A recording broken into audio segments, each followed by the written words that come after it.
അപ്രതീക്ഷിതമായ കാലാവസ്ഥാ മാറ്റത്തിൽ വിള നശിച്ച് ദുരിതത്തിലായിരിക്കുകയാണ് പൈനാപ്പിൾ കർഷകർ. കടുത്ത ചൂടും പിന്നാലെ എത്തിയ മഴയും മെയ് മാസത്തിൽ വിളവെടുക്കേണ്ട പൈനാപ്പിളുകൾ നശിപ്പിച്ചു. കൃഷിനാശത്തിനുള്ള നഷ്ടപരിഹാര പദ്ധതിയിൽ പൈനാപ്പിൾ കൃഷിയെയും ഉൾപ്പെടുത്തണമെന്ന ആവശ്യവുമായി രംഗത്തെത്തിയിരിക്കുകയാണ് കർഷകർ.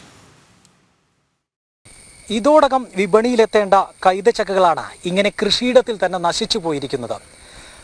കോട്ടയം, പത്തനംതിട്ട, എറണാകുളം ജില്ലകളിലായി ലക്ഷക്കണക്കിന് നഷ്ടങ്ങളാണ് കർഷകർക്ക് ഇതുമൂലം സംഭവിച്ചത്.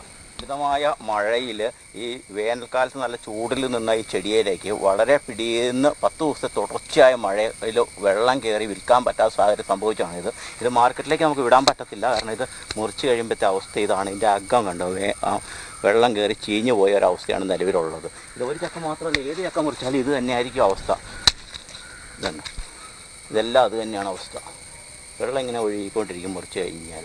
കയറ്റുമതി ആവശ്യത്തിനാണ് കൂടുതലായും പൈനാപ്പിൾ കൃഷി ഇറക്കിയിരുന്നത്. പച്ച പൈനാപ്പിളിന് 50 രൂപയായിരുന്നു കിലോയ്ക്ക് വില. മെയ് ആദ്യവാരത്തിൽ ഇവ വിളവെടുക്കേണ്ടതുമായിരുന്നു. എന്നാൽ പഴുത്ത പൈനാപ്പിളിന് കിലോയ്ക്ക് 65 രൂപയും ലഭിച്ചിരുന്നു. പച്ചക്കായ വിളവെടുക്കാതെ പഴുക്കാനായി മെയ് അവസാനം വരെ കാത്ത കർഷകർക്കാണ് പണി പറ്റിയത്. അപ്രതീക്ഷിത മഴയിൽ വെള്ളമിറങ്ങി പൈനാപ്പിൾ ഉപയോഗശൂന്യമായി.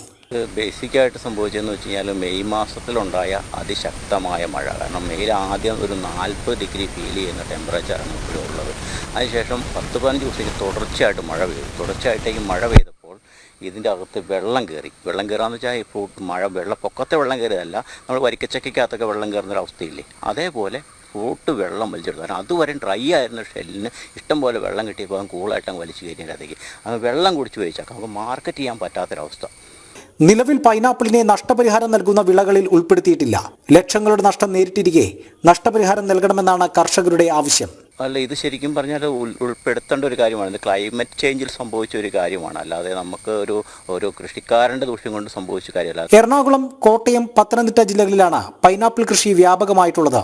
ഇവിടുത്തെ ചെറുകിട കർഷകരാണ് വിളനാശത്തിൽ അടിപതറിയിരിക്കുന്നത്. ജനം, കോട്ടയം.